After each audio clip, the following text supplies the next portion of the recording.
Sa ngalan ng Ama, ng Anak at ng Espiritu Santo, Amen. sumainyo ang Panginoon. At sumainyo rin. Mga kapatid, isang masakit na katotohanan na minsan hindi natin matanggap ay kahit na pinipilit nating maging mabuti, merong masasabing masama ang iba. Hindi naman lahat ng mga tao ay magugustuhan tayo. At minsan, meron pang natutuwa kapag tayo ay nahihirapan o kapag tayo naman ay nasasaktan. Pero kapatid, huwag mong hayaan na masira ang loob mo o mawalan ka ng pag-asa dahil merong mga tao na may masamang mithiin sa iyo. Hayaan mo lang na batuhin ka ng mga taong yan sa kanilang mga insulto, pero humingi ka ng lakas o grasya galing sa Diyos na pagpatuloy mo ang iyong misyon. Kapag ang iba ay hindi mabuti sa iyo, manatili kang maging mabuti at tapat sa Diyos dahil may mas maraming gantimpala ang ibibigay ang Diyos sa pagpapakabuti mo. Sa mga pagkakataon na kung saan sinayang natin ang oras natin na nagagalit at naiinis dito sa mga taong binababa tayo, sinisiraan ang ating mabuting pangalan, tayo magpakumbaba, humingi ng tawad sa Diyos para tayo ay makitang karapat-dapat makatanggap sa mga banal na misteryo. Inaamin ko Sa makapangyarihang Diyos at sa inyo mga kapatid, na lubha akong nagkasala sa isip, sa salita, sa gawa, at sa aking pagkukulang. Kaya'y sinasamo ko sa mahal na Birhen Maria, sa lahat ng mga anghel at mga banal, at sa inyo mga kapatid, na ako'y ipanalangin sa Panginoong ating Diyos. kaawaan tayo ng makapangyarihang Diyos, patawarin tayo sa ating mga kasalanan, at patnubayan tayo sa buhay na walang hanggan. Amen. Panginoon, kaawaan mo kami. Panginoon, kaawaan mo kami. Kristo, kaawaan mo kami. Kristo, kaawaan mo kami. Panginoon, kaawaan mo kami. Panginoon, kaawaan mo kami. Manalangin tayo. Ama naming makapangyarihan, patawarin mo ang mga pagsuway ng iyong sambayanan upang sa pagkakasangkot namin sa kinasasadlakang kasalanan dahil sa aming angking kahinaan, kami iyong pagbigyang lumaya ng tuluyan. Sa pamagitan ni Jesucristo kasama ng Espiritu Santo, magpasawalang hanggan. Amen.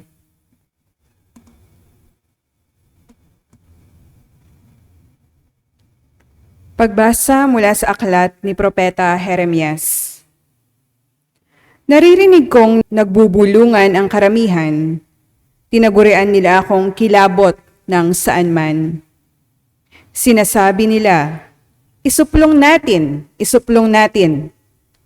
Pati matatalik kong kaibigay naghahangad ng aking kapahamakan. Wika pa nila, marahil ay malilin lang natin siya. Pagkatapos, dakpin natin at paghigantahin. Subalit ikaw ay nasa panig ko, Panginoon, malakas ka't makapangyarihan. Madara pa ang lahat ng umuusig sa akin. Hindi sila magtatagumpay kailanman. Mapapahiya sila sapagkat hindi sila magwawagi. Mapapahiya sila habang panahon. At ito'y hindi na makakalimutan. Makatarungan ka kung sumubok sa mga tao. Panginoon, Diyos na makapangyarihan, alam mo ang laman ng kanilang mga puso't isip. Kaya't ikaw ang maghiganti sa mga kaaway ko. Ipinagkakatiwala ko sa mga kamay mo ang aking kapakanan. Awitan ninyo ang Panginoon, inyong purihin ang Panginoon, sapagkat inililigtas niya ang mga api mula sa kamay ng mga gumagawa ng masama.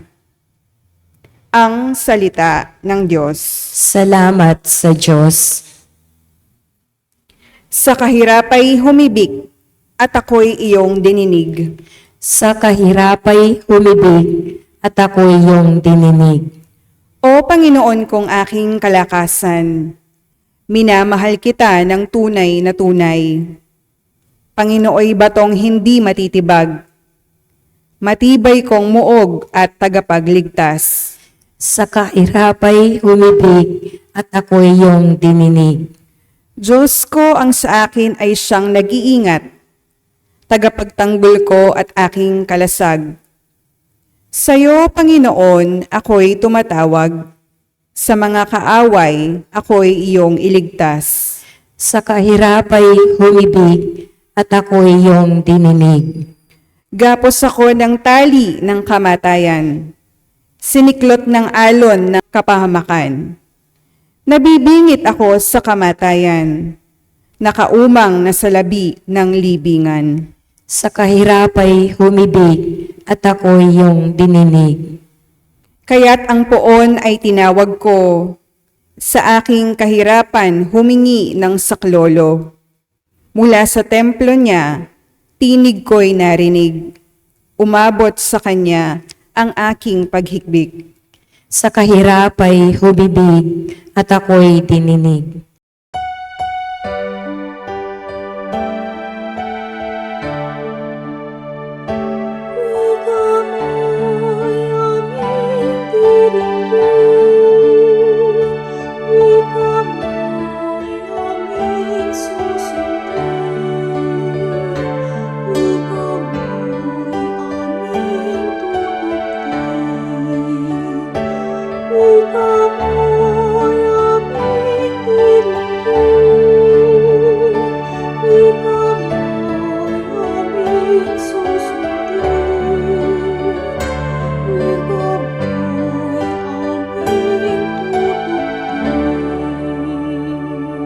Salita mo, Kristong mahal, Espiritong bumubuhay, nagtuturo't umaakay, sa nagnanais makamtan, ang langit na walang hanggan. Sumainyo ang Panginoon. At sumainyo rin, Ang mabuting balita ng Panginoon ayon kay San Juan. papuri sa iyo, Panginoon. Nung panong yun, ang mga Hudyo'y kumuha ng mga bato upang batuhin si Jesus. Kaya't sinabi sa kanila ni Jesus, maraming mabubuting gawa mula sa Ama ang pinakita ko sa inyo. Alin ba sa mga ito ang dahilan at ako'y inyong babatuhin? Sinagot siya ng mga Hudyo, hindi dahil sa mabubuting gawa, kaya ka namin babatuhin, kundi dahil sa paglapastangan mo sa Diyos. Sapagkat nagpapanggap kang Diyos, gayong tao ka lang. Tumugon si Jesus, hindi ba nasusulat sa inyong kautusan? Sinabi ko, mga Diyos kayo. Mga Diyos ang tawag ng kautusan sa mga pinagkatiwalaan ng salita ng Diyos. At hindi maaring tanggihan ang sinabi ng kasulatan. Ako'y hinirang at sinugo ng Ama. Paano ninyo masasabi ngayon na nilalapastangan ko ang Diyos sa sinasabi kong ako ang anak ng Diyos? Kung hindi ko ginagawa mga pinapagawa ng aking Ama, wag ninyo akong paniwalaan. Ngunit kung ginagawa ko iyon, paniwalaan ninyo ang aking mga gawa. Kung ayaw man ninyo akong paniwalaan, sa gayon, matitiyak ninyong nasa akin ang Ama at ako'y nasa Kanya. Tinangka na naman nilang dakpin siya, ngunit siya'y nakatililis. Muling pumunta si Jesus sa ibayo ng Jordan, sa pook na noong unay pinagbibinyagan ni Juan. Nanatili siya roon at maraming lumapit sa kanya. Sinabi nila, si Juan ay walang ginawang kababalaghan. Ngunit totoong lahat ang sinabi niya tungkol sa taong ito. At dooy maraming sumampalataya kay Jesus. Mga kapatid, ang mabuting balita ng ating Panginoon. Pinupuri ka namin, Panginoong Heso Kristo. Magandang araw po muli sa inyong lahat. Marami po siguro sa inyo alam ang kasabihan na ito. Kapag binato ka ng bato, batuhin mo ng granada. Hindi po. Tinapay. Ano po sa tingin nyo? Tama po ba yon? Para po kasi sa aking pagninilay, parang may mali doon eh. Bakit? Kasi isipin nyo po, ang bato kahit saan mapupulot mo. Di po ba? Ibig sabihin, libre lang ang bato. Pero yung tinapay, bibilhin mo pa. Gagastusan mo pa. Ang mahal kaya ng tinapay ngayon, lalong-lalo na kung French baker yan o galing sa Contis. Di po ba? Gumastos ka na, nagpagod ka na para maghanap ng tinapay, tapos ibabato mo dun sa kaaway mo. Ano ka?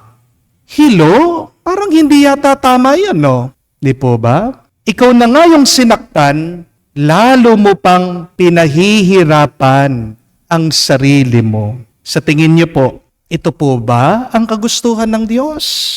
Na ikaw na nga ang sinaktan, lalo mo pang sinasaktan at pinapahirapan ang sarili mo? Di ba hindi? Sa totoo lang po, kahit nabasahin nyo ang Biblia, wala naman ganitong tinuturo sa atin na kapag binato ka ng bato, kailangan mong batuhin ng tinapay. Ano po ang nakasulat sa Biblia? Basahin nyo man. Nakasulat po ito sa Matthew 7, verse 9. Ang sabi, huwag mong bibigyan ng bato ang iyong anak kung humihingi siya ng tinapay. Napakalinaw, di po ba? At ang mababasa pa natin sa Biblia ay tungkol sa pambabato ng mga Hudyo kay Jesus. Ito yung ating narinig sa ating ebanghelyo ngayong araw. Ayan, tingnan natin. Ano ba ang ginawa ng Panginoon nung siya ay binato ng ibang tao? Para kapag tayo ay binabato naman ng iba, o kung tayo man ay sinasaktan ng ibang tao, alam natin kung ano ang ating gagawin. Una, noong binato si Jesus, ang sabi sa Ebanghelyo, nagtanong muna siya sa mga nambabato sa kanya. Sabi po ni Jesus, balikan nyo, bakit nyo ba ako binabato? Ano ba sa mga ginawa kong mabuti na pinapagawa ng Ama ang dahilan bakit binabato nyo ako? Sumagot daw ang mga Hudyo. Ang sabi nila, binabato ka namin hindi dahil sa mga mabubuting gawa mo, pero dahil sinabi mo, anak ka ng Diyos.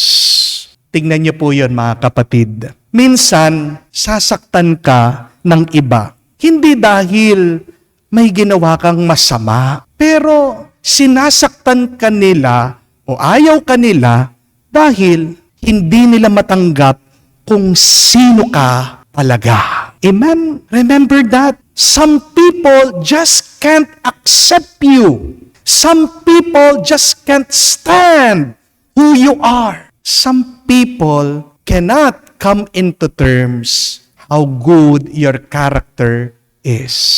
Lalong-lalo na po, kung mabunga ka, expect mo na yan, asahan mo, talagang babatuhin at babatuhin ka ng iba. Amen? Hindi lang po matanggap ng mga Hudyo ang pagkatao at ang pagka-Diyos ni Jesus. At ganyan din, kapatid. Kaya sinisiraan ka, binabato ka, dahil hindi nila matanggap ang iyong tunay na pagkatao. Kaya, wag sanang sasakit ang loob mo kapag merong taong nagagalit sa'yo. May naiinis sa'yo, hindi dahil masama ang iyong pagkatao.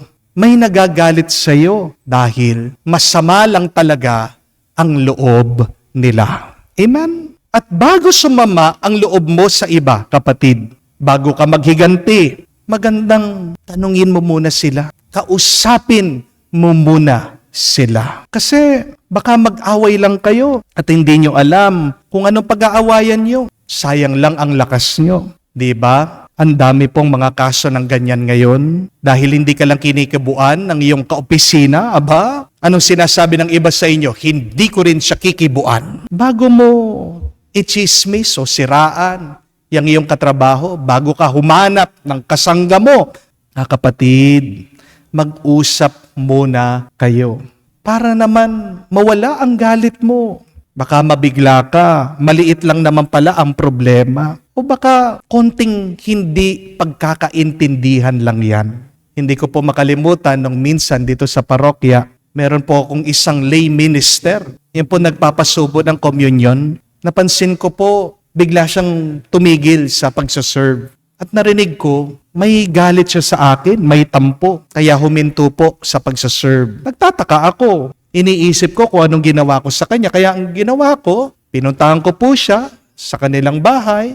Inupuan ko, tinanong ko, nag-usap kami kung anong problema.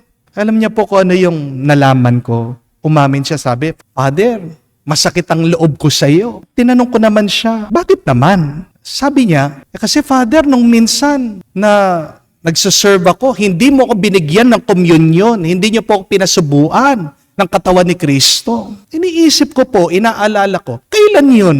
Alam niyo pong ginawa ko, nireview ko yung CCTV, yung ating video. Tama nga siya. Kasi ang problema, nandun siya sa pinakadulo, pinakalikod, kala ko, wala na akong pinasusubuan, nahuli po kasi siya. Kaya hindi ko siya napansin.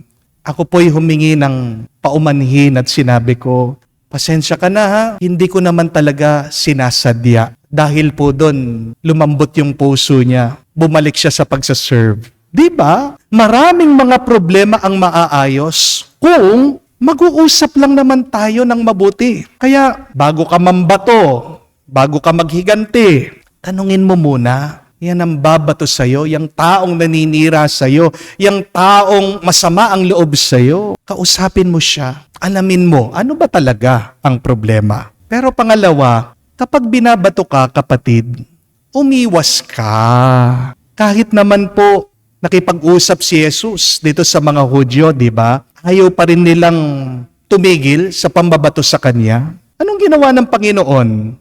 Siya na mismo ang umalis. Hindi niya sinalo yung kanilang mga bato. Kasi tao pa rin siya. Kasi masasaktan siya. Mga kapatid, di ka naman indestructible. Hindi ka naman si Superman. Sa mga pambabato nila, sa paninira nila, talagang masasaktan ka. Kung nga ang Diyos, umiwas na. Hindi naman yan niyakap o sinalubong yung mga bato nila. Dapat sundan mo ang halimbawa ni Jesus. Umiwas ka na para wag kang masaktan at wag kang magkaroon ng pagnanais na maghiganti sa mga taong ito. Tao ka, kapatid, masasaktan at masasaktan ka. Also remember that God did not create us to fight. God does not rejoice when we are in conflict with other people. Kasi mababasa nyo naman po ito sa Book of Proverbs. Sabi, avoiding a fight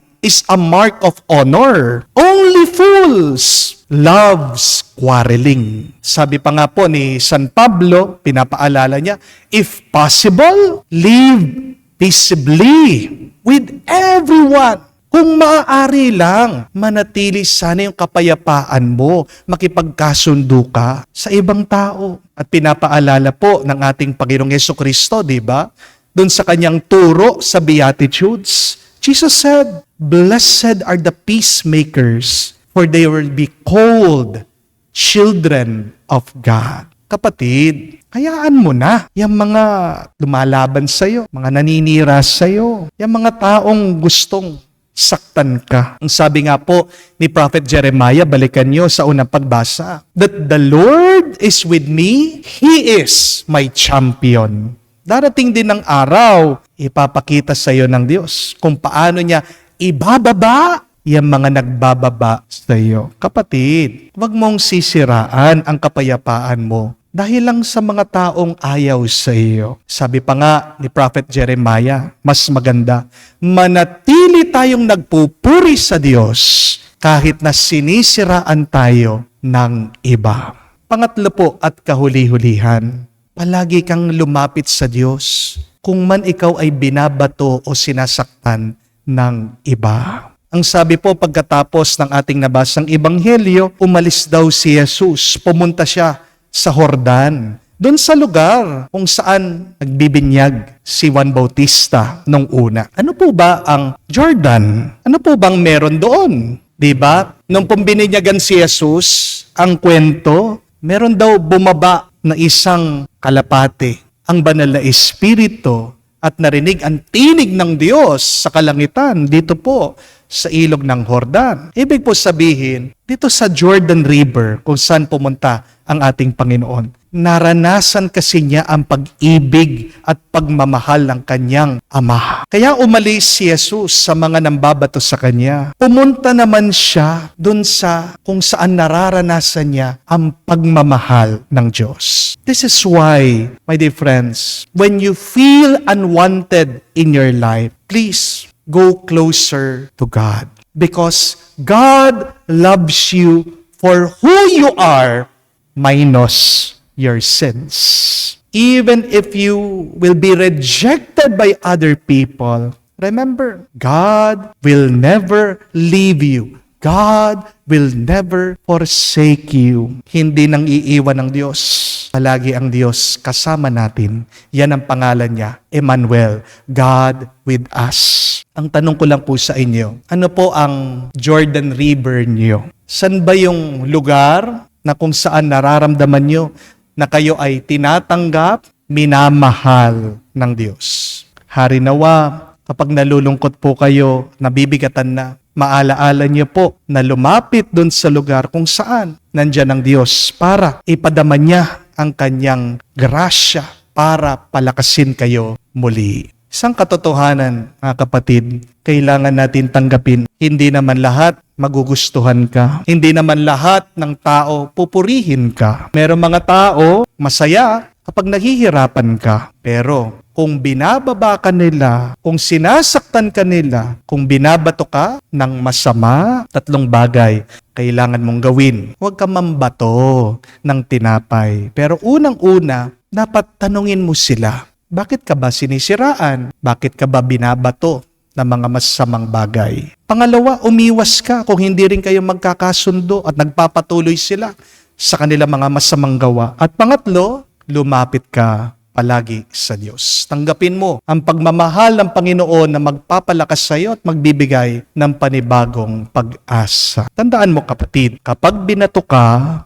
ng bato, kunin mo na lang yung kanilang mga bato. Gawin mo na lang tapakan yan para maging mas malapit ka sa Diyos at makamtan mo ang pinapangarap ng Diyos para sa iyo. Amen. Halay po natin ngayon sa Diyos ang ating mga dasal at panalangin at ating sabihin, Panginoon, dinggin mo kami. Panginoon, dinggin mo kami. Ang simbahan, sa pamamagitan ng mga pinuno nito, naway magpatupad ng kanyang misyon na ipinahayag ang Ebanghelyo nang walang pagbabago sa anumang aral nito. Manalangin tayo sa Panginoon. Panginoon, dinggin mo kami. Ang mensahe ni Jesus, tulad ng lebadura, naway magpabago sa bawat aspeto ng ating buhay. Manalangin tayo sa Panginoon. Panginoon, dinggin mo kami.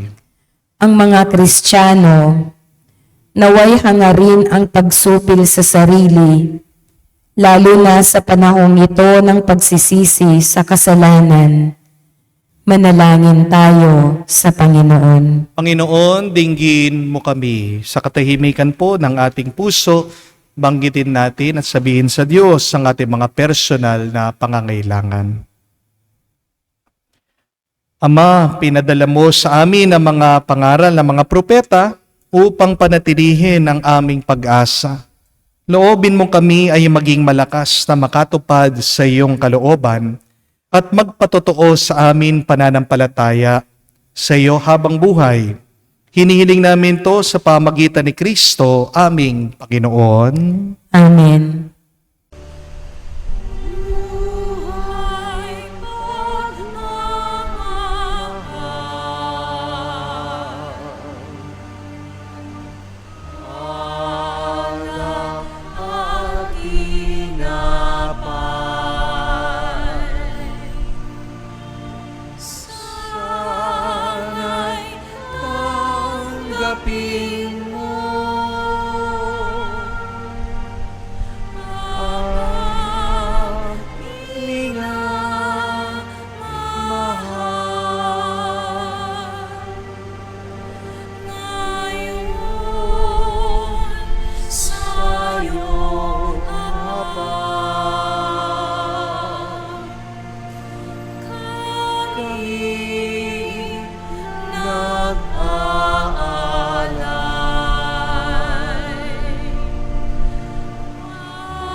Manalangin kayo mga kapatid para ang ating mga paghahain ay kalugdan ng Diyos, amang makapangyarihan.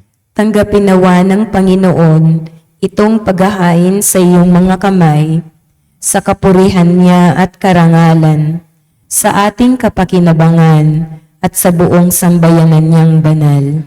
Ama naming lumikha, ipagkaloob mong kami maging laging marapat para ang paglilingkod sa iyong dambana ay aming maganap. Upang sa paglahok namin lagi rito, kami maligtas sa pamagitan ni Jesucristo, kasama ng Espiritu Santo magpa sa walang hanggan. Amen. Sumayin niyo ang Panginoon. At sumainyo rin. Itaas sa Diyos sa inyong mga puso at diwa. Itinaas na namin sa Panginoon. Pasalamatan natin ang Panginoong ating Diyos. Marapat na siya ay pasalamatan. Ama naming makapangyarihan, tunay nga marapat ikaw ang aming pasalamatan.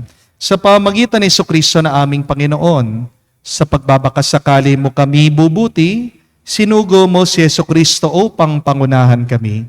Bilang pagsunod sa iyong atas na bigay, pinahayag ng iyong anak ang iyong kalooban, na mga apit dukha ay kanyang damayan.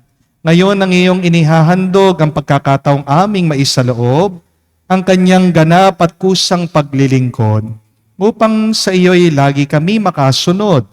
Kaya kaisa na manghel nagsisiawit ng papuri sa iyo.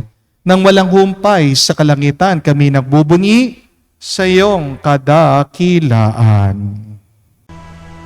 Santo, Santo, Santo, Panginoong Diyos, napupuno ang langit at lupa ng kadakilaan mo. Hosana, Hosana, Hosana sa kaitaasan. Hosana, Hosana, Hosana sa kaitaasan. Pinapala ang naparirito sa ngalan ng Panginoon. Hosana, Hosana, Hosana sa kaitaasan. Hosana, Hosana, Hosana sa kaitaasan. Ama naming banal, ikaw ang bukal ng tanang kabanalan.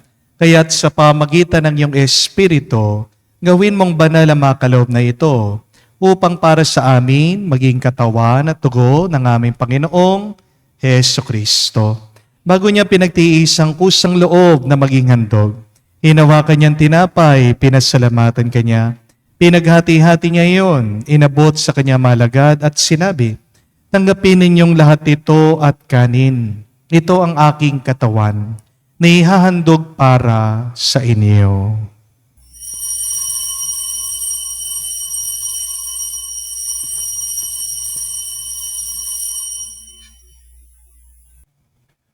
Gayon din naman na matapos ang hapunan, hinawakan niyang kalis, muli kanyang pinasalamatan.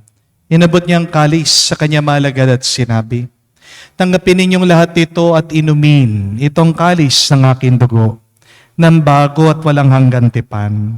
Ang aking dugo na ibubuhos para sa inyo at para sa lahat, na ipagpapatawad ng mga kasalanan. Gawin ninyo ito sa pag-alaala sa akin."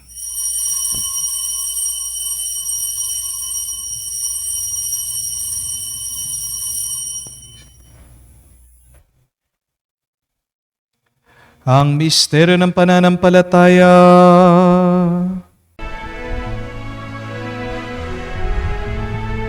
Sa krus mo at pagkabuhay, kami natubos mong tunay. Oong Jesus, naming mahal, iligtas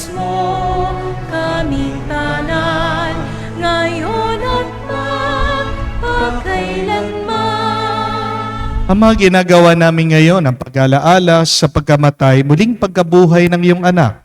Kaya tinialay namin sa iyo, tinapay nagbibigay buhay, at ang kalis sa nagkakalob ng kaligtasan. Kami nagpapasalamat dahil kami yung minarapat na tumayo sa harap mo para maglingkod sa iyo.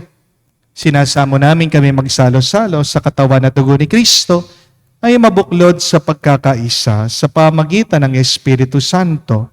Ama, lingapin mong yung simbahan, laganap sa buong daigdig. Puspusin mo kami sa pag-ibig.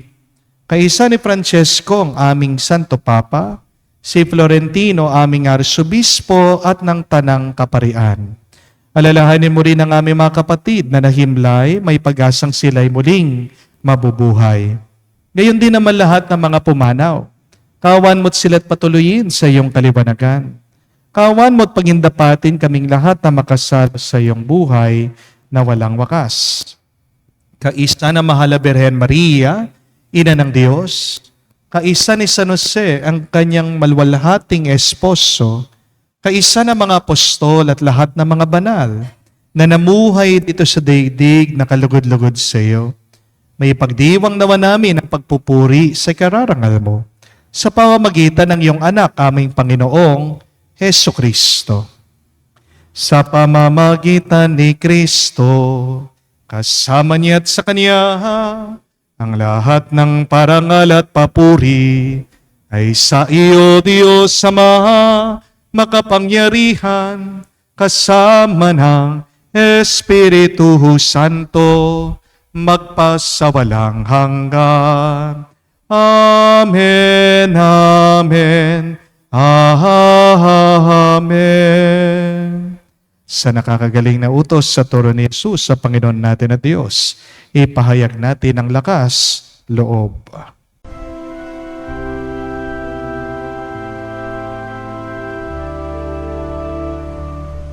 Ama namin, sumasalangit ka, sambahin ang ngalan mo, mapasa amin ang kaharian mo, sundin ang loob mo dito sa lupa para nang sa langit. Bigyan mo kami ngayon ng aming kakanin sa araw-araw,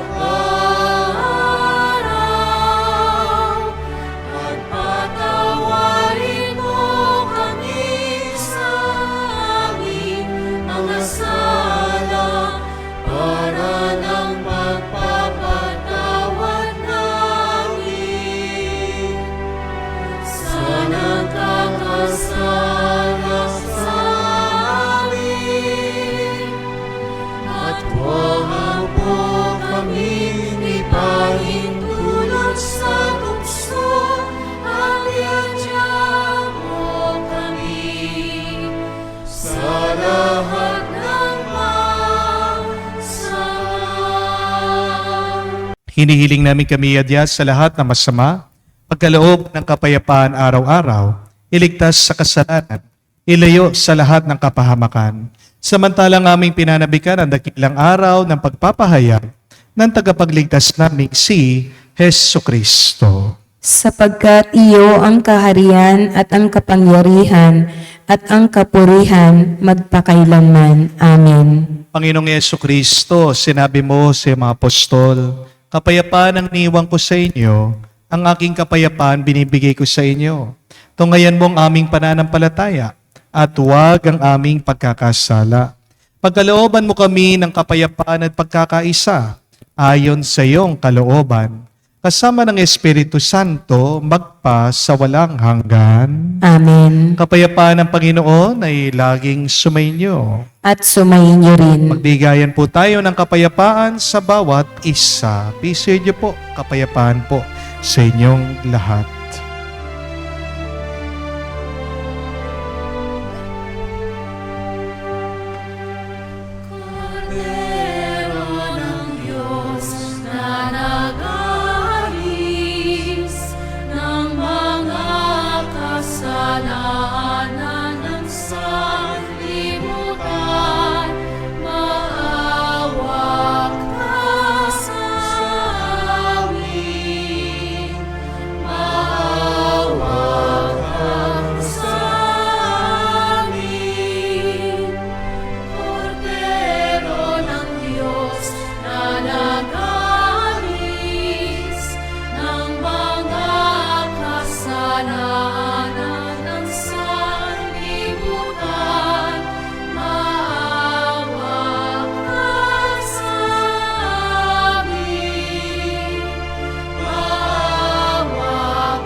Mga kapatid, naririto ang ating Panginoong Jesucristo, ang Kordero ng Diyos. Siya nag-aalis ng mga kasalanan at sanlibutan. Mapalad tayong lumalapit sa piging ng Kordero. Panginoon, hindi ako karapat-dapat na magpatuloy sa iyo, ngunit sa isang salita mo lamang ay gagaling na ako.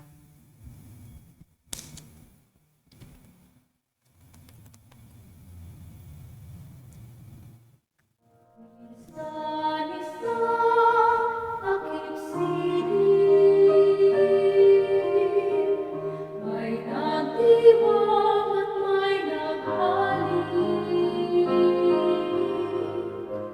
ng pinabayaan pagkain ng mula sa langit. Minsan isang takip may lumuhang nananalangin.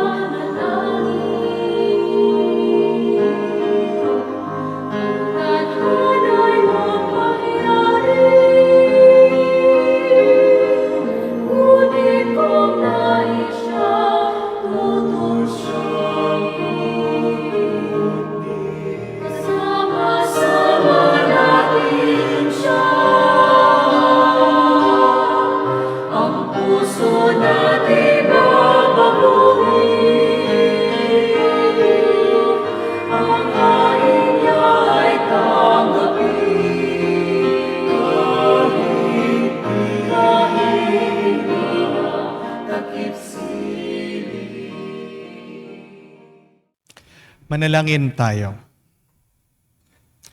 Ama naming mapagmahal, huwag nawang maparam sa amin ang bungang walang maliw ng pinagsaluhan naming paghahain. Manapay lagi nawa kaming ipagsalang-alang nito sa pamamagitan ni Jesucristo kasama ng Espiritu Santo magpa sa walang hanggan. Amen. Ngayon alam na natin na kung tayo man ay babatuhin, una, magtanong ka muna sa nambabato sa iyo, bakit kanya binabato o sinisiraan. Pero kung nagpapatuloy pa rin siya sa pambabato at pananakit sa iyo, ikaw na mismo ang umiwas. Dahil alam mo sa sarili mo, matino kang tao. At kung talagang matino ang iyong pag-iisip, hindi ka lalapit sa panganib. Dahil kapatid, kahit na malapit ka sa Diyos, dahil tao ka lang, masasaktan at masasaktan ka. Umiwas ka sa gulo.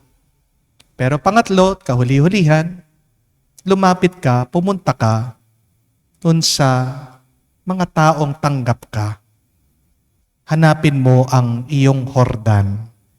Saan mo ba nararanasan ang pag-ibig at pagmamahal ng Diyos?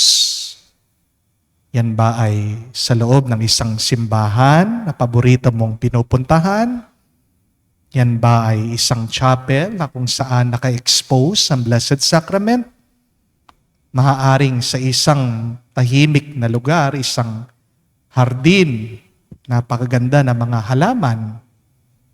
O maaaring yan ang mga very supportive na mga kaibigan o kamag-anak. Saan ba yung Jordan na kung saan nararamdaman mo na hindi ka pinapabayaan ng Diyos? Yan po ang aking assignment sa inyo, na bumalik kayo sa mga ilog ng Jordan niyo. Huwag ka magrereklamo, pero manatili ka lang doon, makipag-connecta ka sa Diyos. Hayaan mo yung mga nambabato sa'yo. Masusugat din sila sa kanilang mga bato. Mabibigatan din sila sa kanilang mga dala-dala. Pero ikaw, alisin mo ang bigat ng iyong puso. Alisin mo kung anong bumabagabag sa iyong damdamin. Iwan mo sa Diyos. Tandaan mong sinabi ni Propeta Jeremias that God is your champion. Magtatanggol sa iyo palagi, walang iba kundi ang Diyos. Kaya matuwa ka, magalak ka, at palagi kang umasa. Sumainyo ang Panginoon. At sumainyo rin. At kayo'y basbasan ng Diyos, makapangyarihan sa lahat, sa ngalan ng Ama, ng Anak, ng Espiritu Santo. Amen. Ang ating misa ay natapos na. Humayo kayo sa kapayapaan ni Kristo. Salamat sa Diyos.